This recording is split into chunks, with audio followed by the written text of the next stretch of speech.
episode 4 of my Farming Simulator 25 journey, where I'm trying to earn $10 million in just one season.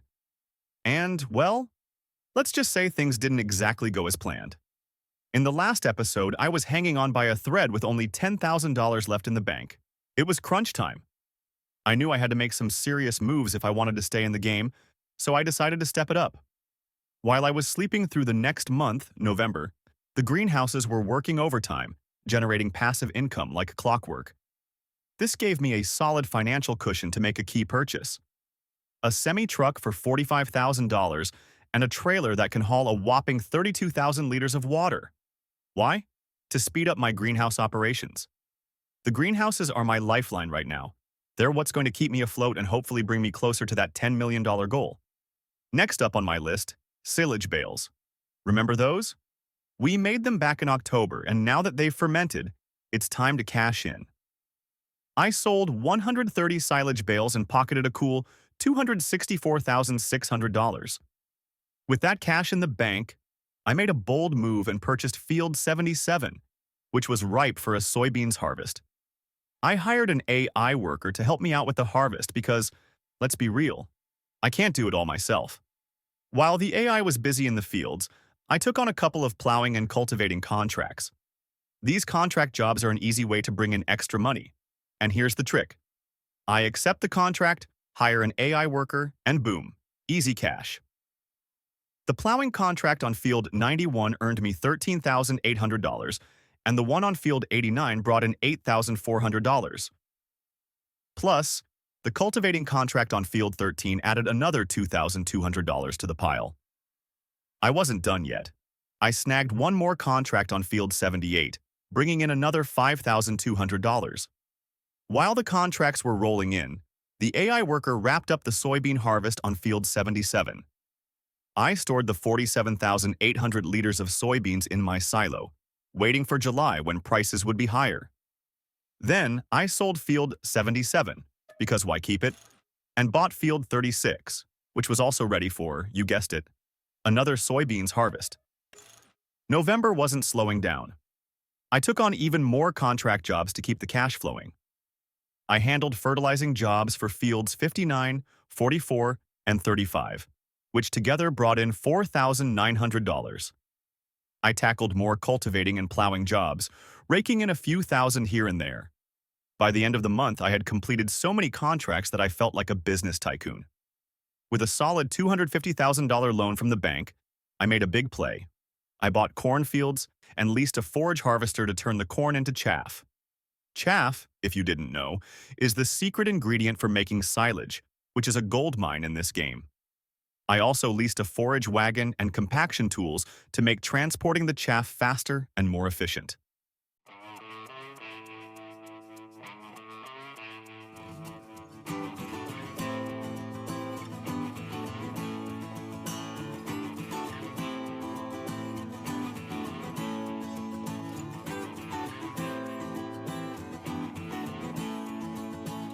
I placed a bunker silo, and it was time to go to work. With the help of AI workers, I harvested all the corn and loaded up the bunker silo to ferment.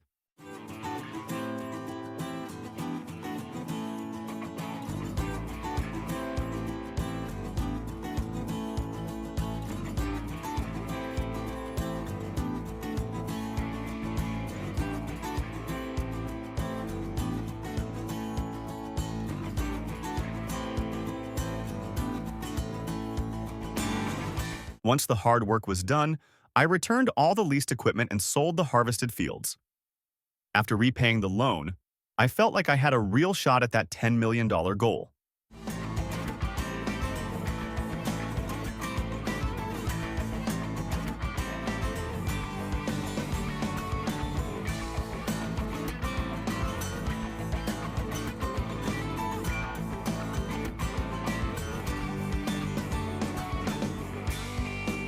After that, I purchased Fields 16 and 90, both ready for a sunflower harvest.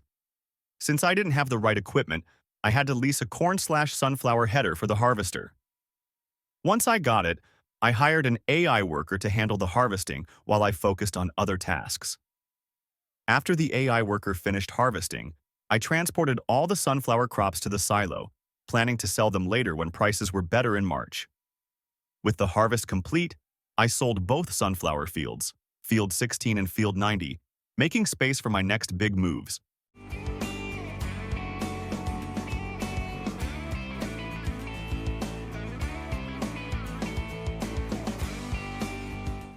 December came around, and it was time to cash in on the silage. I leased conveyor belts and a larger trailer to move the silage faster to the animal dealer. Unfortunately, I leased the wrong conveyor belt at first, but once I got the right one, I loaded up the silage and made a hefty $308,600 from it.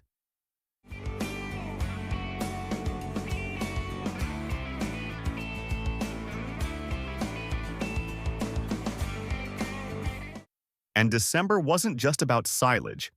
I kept the contract work going and earned another $24,700 from various jobs. By the end of December, I made a total of $376,100 just from contract work and silage sales, not even counting greenhouse income or future harvests. January was quiet since it's the middle of winter, but I kept busy with contract work. I also topped off the greenhouses with water to keep that passive income rolling in. Contracts for removing rocks and cultivating fields brought in another $16,000. February was a dead month with no major work, so I went straight into March. March welcomed me with a fertilizing contract for $2,400, and I made a major play by purchasing all the grass fields.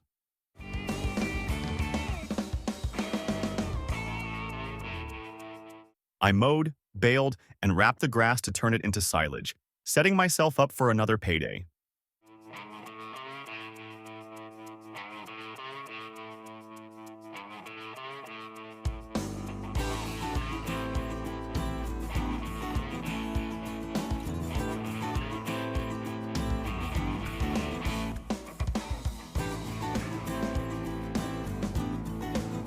And then, it was time to sell the sunflowers I had harvested way back in November. That sale brought in $63,200.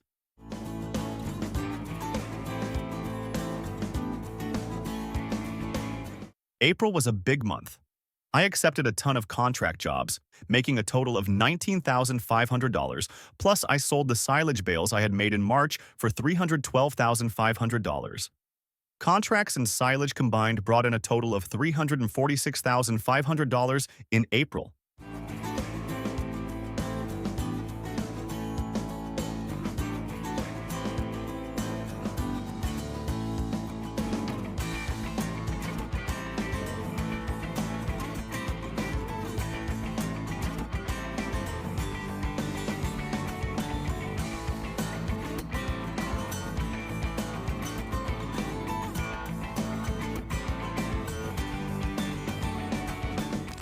May was more of the same.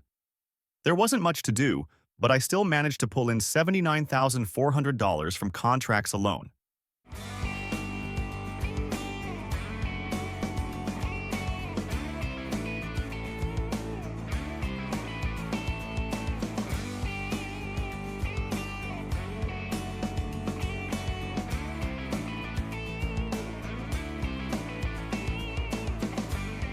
In June, things started to pick up again.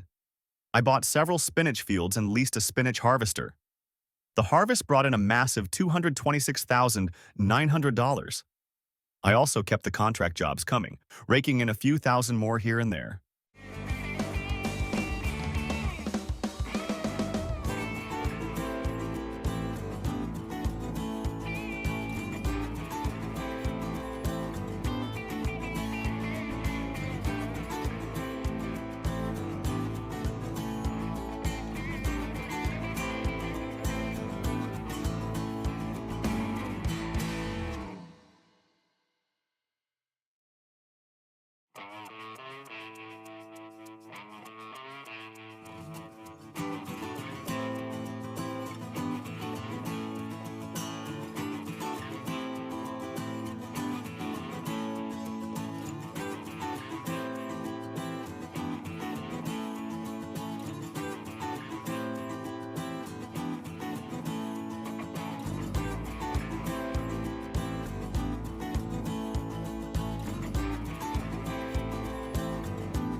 July was all about harvesting.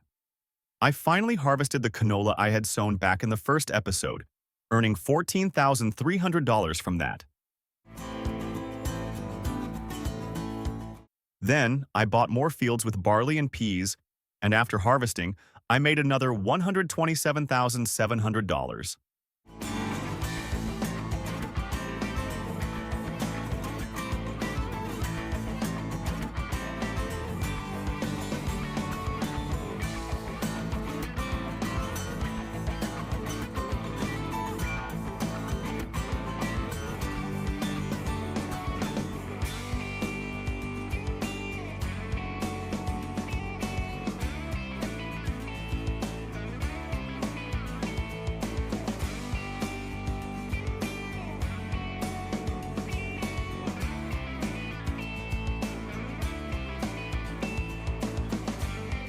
After selling the silage bales for $268,200, it was time to cash in on the soybeans I harvested back in November. That sale brought me a grand total of $194,400. And now, the moment of truth. Did I hit the $10 million goal? Drumroll, please. Nope. I failed. I managed to get to $5.5 million, and if I sold everything in my possession, I might get closer to $7 million. But I'm still $3 million short of the goal. So close, yet so far. Was there something I missed or could have done better? Let me know in the comments. And if any of you have managed to hit that $10 million mark, I'd love to hear your strategy. Don't forget to check out the other episodes in this series if you've missed them. I'll link the playlist here. And hey, if you enjoyed watching, give this video a thumbs up and make sure to subscribe so you don't miss the next challenge. Thanks for watching, and I'll catch you in the next video.